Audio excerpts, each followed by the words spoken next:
तवावो नेत्रत्रयाय वौषट ॐ मतेजिरस्य प्ररुजन्ति भामानवरन्ते परिपाधो हदेवी अस्त्राय पट त्रिशूलम् परशुम् चैव कपालम् भ्रमरुम् तथा विभ्राणमुग्रवपुषम् त्रिनेत्रम् चन्द्रशेखरम् धनुष्ठाकरालविलसद्भ्रुकुटे भुजाननम् वडलाग्निसमाकारम् दहन्तम् भुवनत्रयम् भूपद्वैतपिशाचादीन् भक्षयन्तम् महाप्रभुम् एवम् ध्यात्वा जपे नित्यम् रक्षोहाग्निम् समाहितः मम समस्तभूतप्रेतपिशाचबाधानिवारणार्थे जपे विनियोगः उदेरते मुखम् रौद्रम् वन्दिन्नानन्दमावह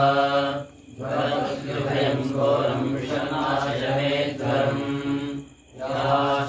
याश्चेदमुपशृण्वन्ति याश्च दूरम् परागताः यः सङ्गत्यदाः सर्वा तस्मै ज्ञाः यस्मै करोति ब्राह्मणस्तरुप्राजन्वारयामसि तथाशसो रक्षसत्पाठ्यस्माद्गृहो निदो मित्रमहो अवज्यात्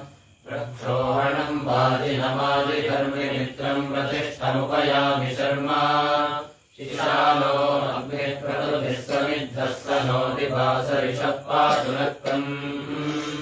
विज्योतिषा बृहता भात्रिग्निराविर्विश्वानि कृणुते महित्वा प्रादेवीर्माया सहते दुरे भाशिषीरे शृङ्गे रक्षसे विनिक्षे पुरस्मानासो दिविषन्त्वग्ने स्तिग्मायुधा रक्षसे हन्तवापो मदेजिरस्य प्ररुजन्त्रिमामानवरन्ते परिवाहो देवीः वृष्वपाजः प्रसिन्न पृथ्वीराजिरादेवामपहुञ्जेन विश्वेमनुप्रसिद्धिम् रोढानोस्तासि विद्यरक्षसस्तविष्ठैः तव भ्रमासाशियापतञ्जनस्पृशदृशदाशोषुजानः ततो दृश्यग्ने विप्लातरङ्गानसन्दिश्वन्यमित्रागुम् मोषतातिमहेते यो नो हरातिगुम् समिधानचक्रे नीचावन् रक्षससन्दृश्यम् ऊर्ध्वो भवप्रतिजिध्याध्यस्मदाविश्रुणश्वरय्यान्यग्रे अवस्थिरातनुहियादुजूनाम् जाम्यजामिम् मृणे ब्रह्मणे गातुमैरत् विश्वान्यस्मै सुरिनादिरायो द्युम्नान्यर्यो विदुरोऽभिधिजोद सेरग्ने अस्तु सुभगस्तुरानुल्यस्वानित्येन हविषाय उक्तैः त्रिप्रेतति स्वायुषिरुरोणे निश्चेदस्मै सुरिनासासदृष्टिः अर्चामिते सुमतिम् घोः शर्वाक्सन्ते भावातालरताभियङ्गीः स्वश्वास्त्वा सुरथामर्जये मास्मे शर्वाणिहारेणद्योन् इह त्वा भूर्याचरेतु तत्त्वम् दोषास्त्रद्वीमाम् समनुद्योन् क्रीडन्तस्त्वा सुमनसस्परे माविद्युम्नादस्थिवागुम् सौजनानाम् यस्त्वास्वश्वस्तु हिरण्यो अग्नौपयाभिवसुमधारतेन तस्य त्राता भवति यस्य शतायस्तः विद्यमानुषद्युजोषत महोरुजान्यबन्धुतावचोधिस्तन्माभिदुर्गोतमादन्वियाय प्रन्नो अस्य वचसश्रीदेवोदये विष्णुशुक्रलोकमूनाः अस्वप्नजस्करणयस्तु शेवातन्द्रासो मृगा अश्वनिष्ठाः ते वायवः सद्वियञ्जोतिषद्याग्ने पवनः पान्त्वमूल ये वायवो मादेन्द्रे अग्ने पश्यन्तो अन्धम् द्वैतावरक्षन् रक्षताम् सुकृतो विश्ववेदादित्सङ्करिद्रिपवो नाहरेभुः त्वयादयम् सपन्यस्कोदास्तवप्रणीत्यश्रामवाजान उभाशम् सासूदय सत्यवारे स्वयाग्नोऽप्यप्रयाण अयाते अग्ने समिधायते प्रतिस्तोमकुंशस्यमानङ्गृहाय दाशसो रक्षसः पाठ्यस्मान् गृहो नियोगितमो अवद्यात् रक्षोहणम् वाजिनमादिजन्मेत्रम् प्रतिष्ठमुपयामि शर्मा शिशानो अग्निः क्रतुभिः समिद्धः स नो दिवासरिषः पातुनक्तम् ज्योतिषा बृहता भात्तिग्निराविर्विश्वानि कृणुते महित्वा भ्रादेवीर्मायाः सहते गुरे वाशिषिते शृङ्गे रक्षसे विनिक्षे उत स्वानासो दिविषन्त्वग्ने स्निग्मायुधा रक्षसे हन्तवापु मदे चिदस्य प्ररुजन्ति भामानवरन्ते परिवाधो देवी पुरस्तदोग्निनेत्रा दक्षिणसरो यमनेत्रा पश्चात्सरस्सवितृनेत्रा उत्तरसदोरुणनेत्रा उपरिषदो बृहस्पतिनेत्रा रक्षोहणस्ते नः पान्तु तेनो वन्तु तेभ्यो नभस्तेभ्यः स्वाहा समूढगुं रक्षः सन्दग्धगुं रक्ष इदमहगुं रक्षोऽभिसन्दहाम्यग्नये रक्षोघ्ने स्वाहा यमाय सवित्रे वरुणाय बृहस्पतये युवस्वते रक्षोघ्ने स्वाहा वृष्टिभागीरथो दक्षिणा देवस्य त्वा सवितुः प्रसवे शिरोर्बाहुभ्याम् ओष्णोहस्ताभ्यागुं रक्षसो वधञ्जहोमि हतगुं रक्षो वधिष्म रक्षो यद्वस्ते तद्दक्षिणा मरीचिः कश्यप ऋषिः दृष्टुप्छन्दः दुर्गा देवता ॐ जातवेदसे सुनवामसोमवराति यतो निदहाति वेदः सरः वर्षदति दुर्गाणि विश्वानावेव सिन्धुम् दुरिगात्यगिमिः वामग्निवर्णाम् तपसा ज्वलन्तीम् मरीयोचनीम् कर्म हरेषु दुष्टाम् दुर्गाम् देवीम् शरणमहम् प्रपद्ये सुतरसितरसे नमः अग्ने त्वम् बालयानव्योऽस्मान् स्वस्ति विरति दुर्गाणि विश्वा ऊष्टपृथ्वी बहुलान पूर्वे भवतोकाय विनयाय संयोः विश्वानि नो दुर्गः जातवेदस्सिन्धन्ननावादुरितादिकर्षे अग्ने त्रिवन्मनसा गृहाणोऽस्माकम् बोद्धरितातनूनाम् प्रधानायितुम्सानग्निकुम्भवेम परमात् सरस्तात् सरस्पर्शवति दुर्गाणि विश्वाक्षामद्देवो अतिदुरितात्यग्निः रत्नोषिगणेभ्यो अध्वरेषु सनाच्छहो दानव्यश्च सत्से स्वाञ्चाग्ने तन्वम् विश्वयस्वास्मभ्यम् च सौभगमायजस्व गोभिर्जुष्टमयिजो निषिक्तम् करेन्द्रविष्णोरनुसञ्चरेम नाकस्य पृष्ठमपि संवसानो वैष्णवीम् लोकैलमादयन्ताम् भूतेष्टका उपदधात्यत्रा द्रवैर्मृत्युर्जायते यत्र यत्रैव मृत्युर्जायते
यद्भ्रूणहत्यायै स्वाहेत्यवृतमाहुनिञ्जरोते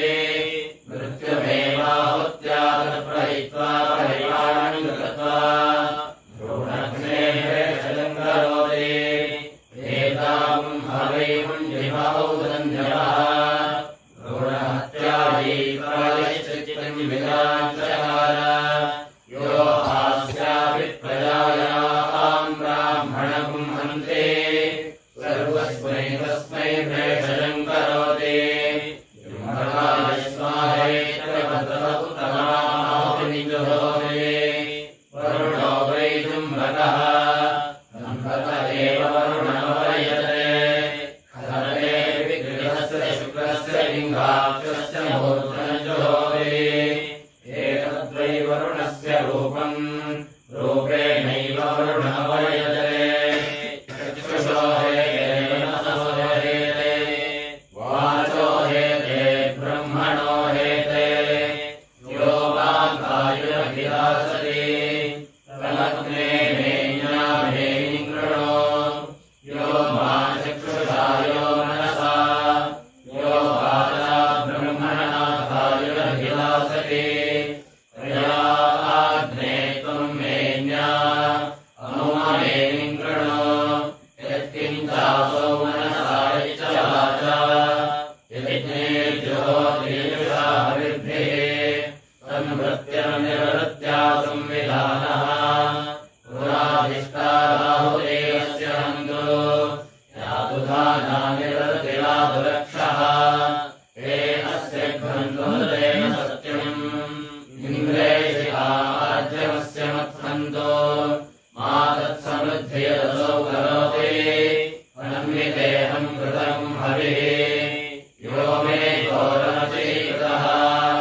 अवाञ्चौत उभौ बाहू अपनह्याम्यास्यम् अपनह्यामि ते बाहू अपनह्याम्यास्यम् अग्नेर्देवस्य ब्रह्मणा सर्वं देवभिषं कृतम् पुरामुष्यवषट्कारात् यज्ञं देवेषु नस्कृते शिष्टमस्माकं भूयात् मास्मान् रावन्नरादयः अन्त्ययोरे शतो अग्ने भ्रातृव्यस्याभिलासः वषट्कारेण वज्रेण प्रत्यागुं हन्यकृतामहम् यो मानक्तं दिवासायम्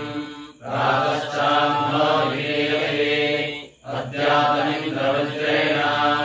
भ्रातृव्यं वादयामसे कृत्तिकानक्षत्रमग्निर्देवताग्नेर्दस्त्वप्रजापने धातुः सोमस्य चेत्त्वा विजेत्त्वा आद्युरेत्त्वा भासेत्त्वा ज्योतिषेत्त्वा रोहिणी नक्षत्रं प्रजापतिर्देवता मृगशीर्षं नक्षत्रं सोमो देवताद्रा नक्षत्रं रुद्रो देवता पुनर्वसु नक्षत्रमदितिर्देवता दिश्यो नक्षत्रं बृहस्पतिर्देवता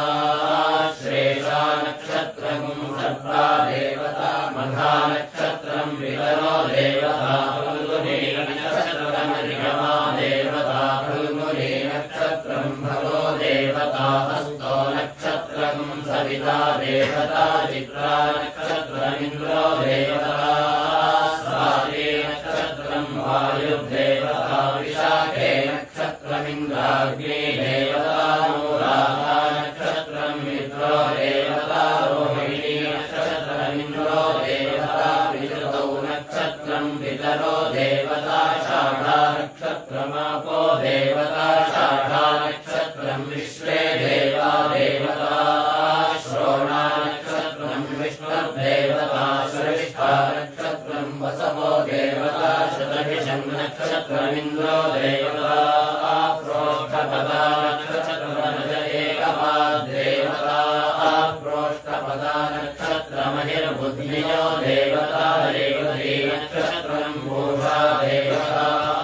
श्वेतो नक्षत्रमश्विनौ देवता प्रभर्णे नक्षत्रं नमो देवता